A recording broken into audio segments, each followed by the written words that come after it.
नमस्कार देवियों, सज्जनों और सर्वप्रिय छात्रों। उपस्थित हुआ हूँ आप सबके सामने कक्षा 12वीं की अंतरा कविता खंड की बहुत ही अच्छी कविता वसंत आया, जिसके रचनाकार कवि रघुवीर सहाय हैं।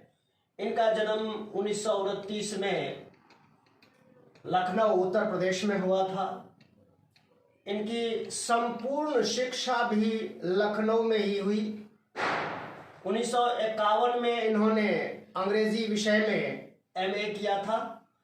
बाद में प्रतीक के सहायक संपादक का कार्य किया। आकाशवाणी के समाचार प्रभाग में भी इन्होंने कार्य किया और तत्पश्चात कल्पना और दिनमान का भी इन्होंने संपादन किया, जो उस समय के बहुत ही अच्छे पत्र थे। नई कविता के, ये वस्तुतः नई कविता के कवि हैं। जीवन के अनुभवों को ज्यादा तरजीह देते हैं। कुछ इनकी जो कुछ कविताएं हैं वो अज्ञेय द्वारा संपादित तार दूसरा सप्तक में संकलित हैं। इनकी कुछ कविताएं, ये इनका सामान्य जीवन परिचय हो गया।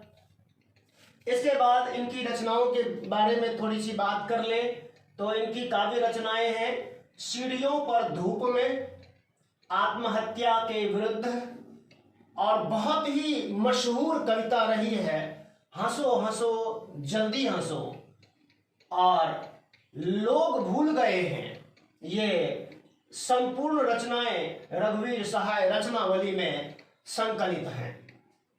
इसके बाद ये लोग भूल गए हैं, इस कविता के लिए इनको सरकार ने साहित्य अकादमी पुरस्कार से भी सम्मानित किया है। देखते हैं वसंत आया कविता का केंद्रीय भाव क्या कहता है।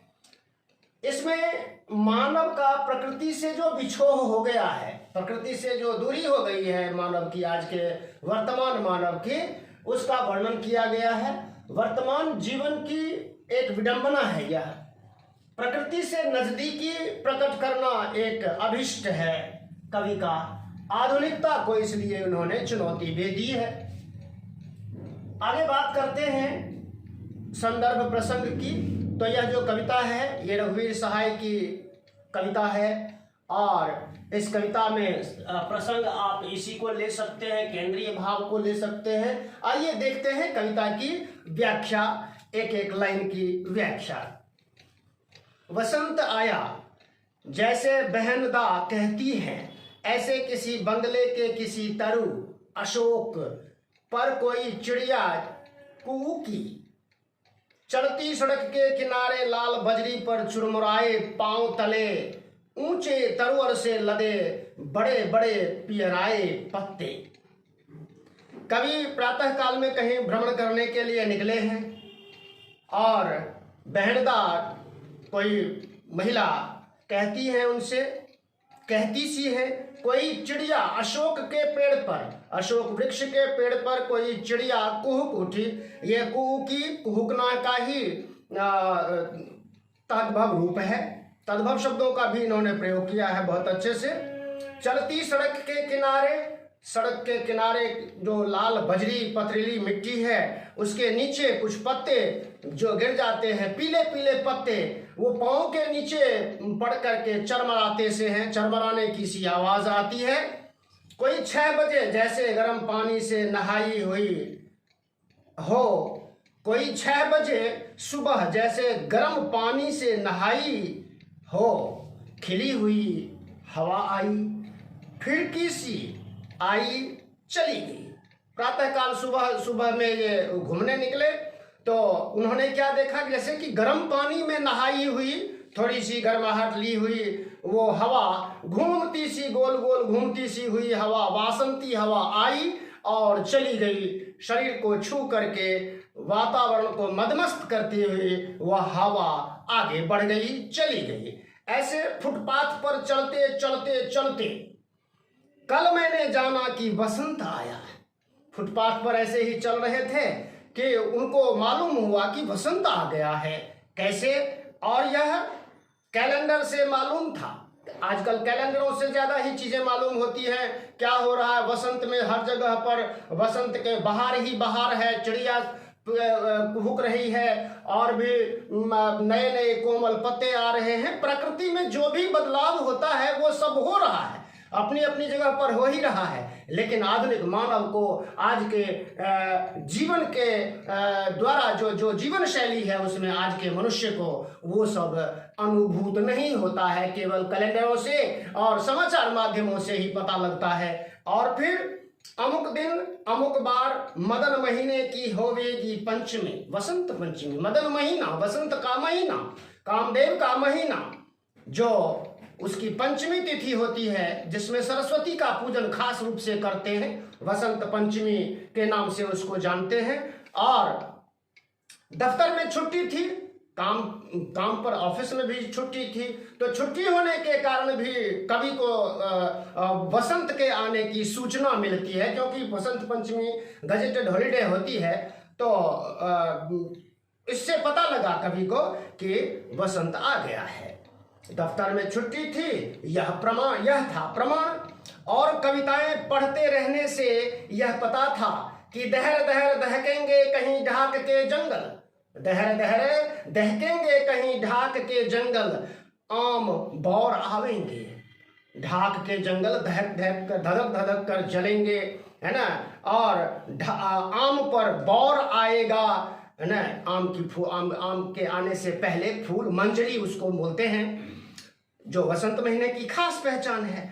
रंग रस गंध से लदे फंदे दूर के विदेश के वे नंदन वन होवेंगे यशस्वी, इंद्र का उपवन, बगीचे खिलेंगे, तरह तरह के फूल। इस बहार के वसंत के मौसम में ही सारे फूल, तरह तरह के फूल खिलते हैं। वसंत को ऋतुओं का राजा कहा जाता है। इस समय जितने प्राकृतिक परिवर्तन और जो प्राकृतिक सूक्ष्म सौंदर्य होता है वह देखते ही बनता है। लेकिन मधुमस्त पिक भौरे आदि अपना अपना कृतित्व अभ्यास करके दिखावेंगे। फूलों का रस पी करके मस्त जो भौरे हैं, कोयले हैं, ये सब अपना अपना काम करेंगे, कृतित्व करेंगे, अपना अपना काम करेंगे। कोयल बोलेगी, मीठी आवाज निकालेगी, भौरे गुनगुनाएंगे और इस तरह से वो अपना कृतित्व दिखाएंगे और वसंत का एहसास कराएंगे। यही नहीं जाना था कि आज के नगण्य दिन जानूंगा, जैसे मैंने जाना कि वसंत आया। आज के तुच्छ दिन जिसको बहुत से लोग जानते भी नहीं है, वसंत पंचमी को सरस्वती पूजन करते हैं। वसंत का आगमन होता है, वसंत कितना अच्छा है। वसंत में वातावरण, प्राकृतिक सौंदर्य, फूल, तरह तरह की फसलें, है ना, सरसों, पीली सरसों, नीली अलसी आदि का जो सौंदर्य होता है, और कोयलों का गूंज कूकना और वातावरण का, भौरों का गुंजार करना, ये सब सिर्फ और सिर्फ प्रकृति के नजदीक जब गया कवि, तभी उनको मालूम हुआ कि वसंत इतना सुंदर है और उससे आज का मानव किस तरह से दूर हो गया है। मैं समझता हूं कि आज के मनुष्य को प्रकृति से सानिध्य करने की आवश्यकता है, नहीं तो प्रकृति से रिश्ते तो टूट ही रहे हैं। हम शहरी जब जीवन में आकर के, गांव में तो चलो फिर भी पता लग जाता है, बहुत जल्दी लोगों को अभ्यास है कि भाई ये ऋतु का ज्यादा ज्ञान है, वहां के लोगों को ज्ञान तो यहाँ भी है, लेकिन यहाँ पता ही नहीं लगता कब वसंत आया, कब कौन सी ऋतु आई चली गई, कुछ पता भी नहीं लगता है। तो इस तरह से मनुष्य को फिर से संक्षेप रूप में इस कविता का पूरा प्रतिपाद्य यही है, प्रकृति से मानव का बिछड़ना और प्रकृति के सानिध्य आने की प्रेरणा इस कविता में छुपी हुई है। धन्यवाद। मैं समझता हूँ जो है आपको व्याख्या करने में और प्रसंग आदि लिखने में, जो भी पंक्तियां जहां से भी आएंगी आसानी होगी, प्रश्नों के उत्तर लिखने में भी आसानी होगी।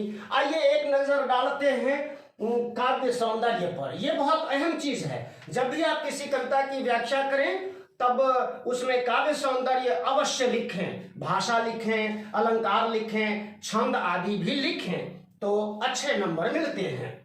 तत्सम तद्भव देशज शब्द प्रधान खड़ी बोली भाषा है और जीवन के यथार्थ अनुभव की भाषा है। कोई गढ़ने की भाषा नहीं है, सामान्य भाषा है, खड़ी बोली भाषा है। अनुप्रास, पुनरुक्ति, प्रकाश, उपमा अलंकारों का बहुत खूब सुंदर प्रयोग हुआ है। दहर दहर दहकेंगे अनुप्रास अलंकार, पुनरुक्ति प्रकाश अलंकार, उपमा अलंकार। जैसे गर्म पानी से नहाई हो, फिरकी सी आई, गोल घूमती सी आई, तो जहाँ सा सी आदि लगा होता है तो वहाँ उपमा अलंकार होता है। और अपना अपना कृतित्व पुनरुक्ति प्रकाश अलंकार है ना। दहर दहर में भी बड़े बड़े पियराए पत्ते, देखिए कितना सुंदर शब्द है, पियराए पत्ते, पीले पत्ते नहीं कहा, यहाँ देशी शब्द का प्रयोग बहुत कितना सुंदर प्रयोग किया है। पियराए पत्ते, पीले पीले पत्ते, अनुप्रास अलंकार की भी छटा देखते ही बनती है। और इस तरह से पूरी की पूरी कविता की जो भी व्याख्या थी, जो भी इसमें मुख्य बातें थी, ये आपके सामने स्पष्ट हो गई।